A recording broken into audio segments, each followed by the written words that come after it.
Hey everyone, welcome back to the Bruce Williams channel. I want to talk a little bit about Seiko, and I'd like to ask you guys a question: where you feel the sweet spot is in terms of getting satisfaction in buying a Seiko. Because I've talked to watch enthusiasts that are like, you know what, Seiko's best when it's affordable. And I've talked to other watch enthusiasts that are like, you know what, Seiko's best at the mid-level, better than the affordable stuff, but not as expensive as the higher end luxury stuff. I think that's the sweet spot. And then I've talked to other guys that are like, you know what? Luxury only. I want Marine Master. I want LX. I want Grand Seiko. That's where the value is.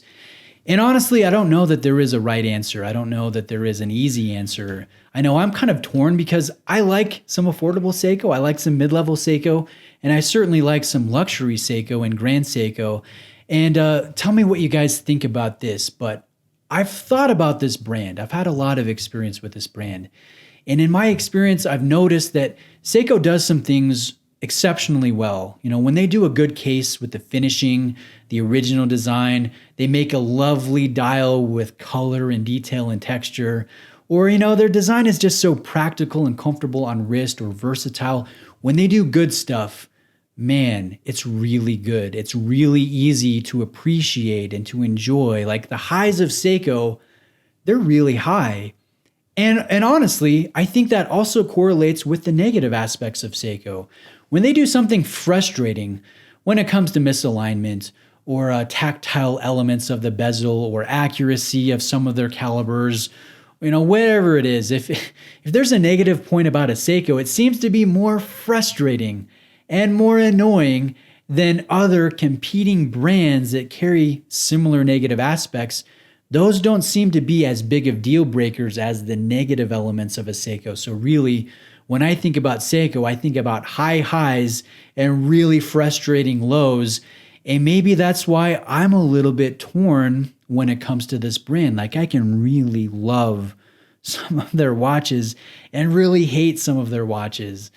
I don't know, maybe I'm just a little bit crazy. Tell me if you can relate to me, or maybe I'm out in left field, and excuse my daughter who's maybe bowling upstairs or taking clogging lessons. I don't know if you could hear that. It's only when I film. Anyways, let's continue here. Let's talk about Seiko, and again, put it in the comments what you think that sweet spot is, what you think the best satisfaction is for you. Is it entry level? Is it mid-level? Is it luxury? Is it a mix? Or is it none of the above? I know some of you that watch me, you don't understand why people still buy Seiko. You've written off the brand. You'll never give them another dime. You're tired of the prices. You're tired of the misalignment. You're tired of this or that or the other. I don't think there's any right or wrong answers, but I want to hear your answers. I want to hear my fellow watch enthusiasts' opinions. And as we continue here, as you're writing, let me share with you a couple different watches. I'm going to show you 3 different Seikos that I really like. And tell me what you think here. The first one I'm wearing today, this is the SRPC13K1. It's a Recraft Series limited edition. It came out about 3.5 years ago. It might be 4 years ago. I'd have to go back and look. But when it came out, it was about $200 brand new. And it's a number, well, it's not numbered. Let me check if it's numbered. I can't remember. It is not numbered, but it is a limited edition, and it says so on the case back. And it's a really cool release. It's a retro, funky 1970s case design that was reissued. And it's just a unique shade of blue with a pop of orange. It's a satisfying watch. When it first came out, I bought it. I wanted to review it. I reviewed it here on the channel. I got my fill of it, and then I flipped out of it. A lot of you know I love flipping watches. I love cycling through watches. I don't have any desires to have keepers. So I flipped out of this watch at least 3 years ago. Now, my father came to visit me alongside my mother, my sister. They came down from Alaska, visited here in Utah, and my dad pulled out this box and said, "Brucey, I got a present for you." And I opened the box, and inside it was this watch. And the moment I saw it, and I remembered owning it years ago, and I was excited. But more than just, being given a watch, I was excited because my father gave it to me. And my father's a watch enthusiast too. In fact, I'll drop in a picture of his collection. He has a lovely 1-2 punch. He has an Omega Seamaster Professional black dial. He has a Grand Seiko white birch. Absolutely stunning. It's a really great 1-2 punch, I think. You have your bases covered with a dive watch and more of a dressy watch. But anyways, he gave me this watch. And so this SRPC13 carries sentimental value for me. And so although I am a flipper, although I don't have keepers, I'm never going to sell this watch. It's too valuable for me because it's from my father. So Dad, I guess if you're watching this video, thank you. And I love you. I really appreciate this. I'm never going to let go of it. And when I wear it, I'll think about you. So this is an example of a great affordable Seiko. Again, $200. Really great case design, very interesting. Is it perfect? No, we have a Hardlex crystal. It's a proud Hardlex crystal. There is some distortion here at oblique angles. It's not a particularly accurate movement. The strap it comes with is total crap. In fact, I put it on this polished Milanese mesh because that's just such a great mesh and it looks pretty great. Anyways, this is a good example of an affordable Seiko that maybe some of you go, yeah, that's the sweet spot. That's where Seiko excels in. You can live with some of these negatives because you're not spending a lot of money on it, so to speak. So $200, I think they're selling for about $400 now just because they've been discontinued for a while. They don't pop up on the secondary market all that often, but again, it's an affordable Seiko. Now let's go to another one. This one is a little bit more interesting in the proposition here. It's a turtle. It's the NEMO. It's the SBDY, I believe, 023. I've memorized so many stupid Seiko references. I get them mixed up now. But it's a beautiful orange turtle. This is the first Seiko that they came out with that in modern times at least, that didn't have a flat orange dial. This one has the sun ray. It has the candy bar widescreen Cyclops. It's really quite a sharp watch. And the Turtle generally is a more affordable watch. It's an entry-level watch. It's, a $300, $400 watch that Seiko has started to upgrade the components, right, with sapphire, with ceramics, those types of things. But then it started not to be an affordable watch, and it's more of a mid-level watch. So this one, it's limited, and it's sold out. So I believe you're going to be spending at least maybe $500-$600 if you're going to source one of these. I've seen them listed as high as, $900. And in future years, I could see this just with rarity, with condition being a $1,000 example, not selling that much all that often, but I think certainly trading for $1,000 on a fairly regular basis. Is this a sweet spot? And is it a sweet spot because of the rarity or because of the color or what makes it attractive? What makes it enticing? All I know is that I really enjoy wearing this, and it's awesome. I love seeing the kanji date wheel here, and I don't know, it's just a great piece. Before I show you the last watch, let me show you something that I mocked up with Random Rob. I've got it actually on display right down there. It's on the monitor as well. And the watch cloth made me a bunch of these. I think Rob and I are also going to make t-shirts. But it's a design. Robert had the idea of, kind of poking fun at Seiko and laughing at the ridiculous alignment issues. So I took an SKX, I misaligned the chapter ring properly, and I put the Seiko NATO design in the background. And in the middle, I wrote, always half a click off. Because, a true Seiko dive watch is always going to be just a little bit misaligned. If it's not misaligned, then you got to worry about it because it's the exception and not the rule. And then other Easter eggs here, we can see a faint RR in the date wheel just as a shout out to my buddy Random Rob.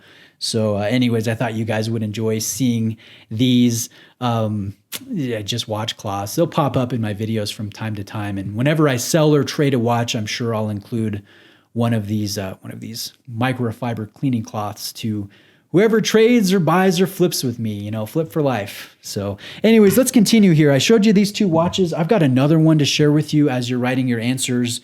This one is the Twilight Blue Marine Master 200. The reference number is the SPB097. That one, that's the right one. Again, so many references to keep track of. But this one, I think, is an end of an era when it comes to Seiko because, I mean, it carries a lot of nice things. We have a great size, lovely design. The design here is inspired by Seiko's first really toolish professional dive watch. Their first dive watch was the 62 MAS that came out in 1965. And certainly that was an attractive watch, but really it was an original case. It wasn't as robust as some of their, forthcoming releases. It certainly is an icon and it's sought after, but really their second attempt at a professional diver, came out in 1968. And this is what I imagine when I think of a Seiko diver, a really fluid, bulbous case with legible markers, legible hands, a full index in the bezel, and a crown at the 4 o'clock position. I love seeing this layout. To me, this is a Japanese diver. This is a Seiko diver. So this twilight blue is inspired from that lovely design that really started the craze, started it all when it comes to Seiko design DNA. And I like that. But, it's not too tall. It's not too chunky. It's not a monocoque case. This one is very comfortable on wrist. In fact, let me show it next to the Turtle and next to the Submariner and next to a Seamaster, next to this UFO. It really has a good diminutive fit to it. And I love the color scheme, the light blue, the slate blue here. It's not dominant. It's not overpowering, but it's beautiful. And it's a nice contrast with the orange. And it's not the construction, orange, obnoxious color of the Nemo. It's more of a rust. It's more of a blood orange. It's a little bit more muted and it looks really good. So it's a great size. It's a great design. And then here's why it's kind of a last end of an era type watch. If you look at the applied markers, this is the last time that you'll see a true applied marker on a $1,000 Prospex level watch that's really satisfying, where you get a good amount of material on the applied markers and you see the light play, you see the deep filled latest formula of LumiBrite, and it's so potent and it takes like 5 seconds to really charge up and to just look amazing in low light. It's extremely satisfying. And when I contrast this with other $1,000 Prospex level watches, like the new Captain Willard or like the SPB143 that's harkening back to the 62 MAS. Those ones have applied markers, but the lume is just, printed on top of those appliques. And it's just not as satisfying as this Marine Master 200. And so this one, I think, looking at it, getting the sapphire, getting some of those upgrades, getting the nicer movement, getting the great lume, and then spending about $1,000 for this, I think this is a value proposition. I could see why some watch enthusiasts consider this a sweet spot for Seiko, but it kind of begs the question, do you go lower end? You only spend $200 on a 5KX. You get a heck of a watch. You have shortcomings, yes, but it's still a great, execution. There are some really nice things about it. And then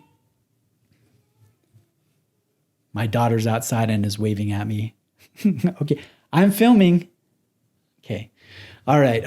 So here's the other thing. Do you go higher end, higher than this Prospex? Do you go with a Marine Master 300 that carries, the ceramic that you won't get on this SPB, that carries the adjustable clasp, that has the nicer, more refined tactile elements? Do you go there, or do you go spring drive? Do you go Grand Seiko? Do you go LX? How far to the luxury side of things do you go? And is the sweet spot up there? I mean, I don't know the right answer. I really don't. I like, and I can see validity in each one of the arguments, but I'm curious to see what you guys think. Where's the sweet spot of satisfaction for Seiko? Where is the ideal price segment to live in with this brand? Or am I just trying to create labels and I don't know, am I forcing things here? Should there even be an answer? Is it individualistic? I don't know, but I want to hear your opinion. Thanks for tuning in today, guys. And thank you, David, for lending me this Twilight. Here it is, the Twilight SPB097. It's a gorgeous watch, and I've really enjoyed my time with it. So thank you for your generosity. And guys, reach out with questions. I look forward to reading the comments. Hope you have a great day, and I'll see you next time.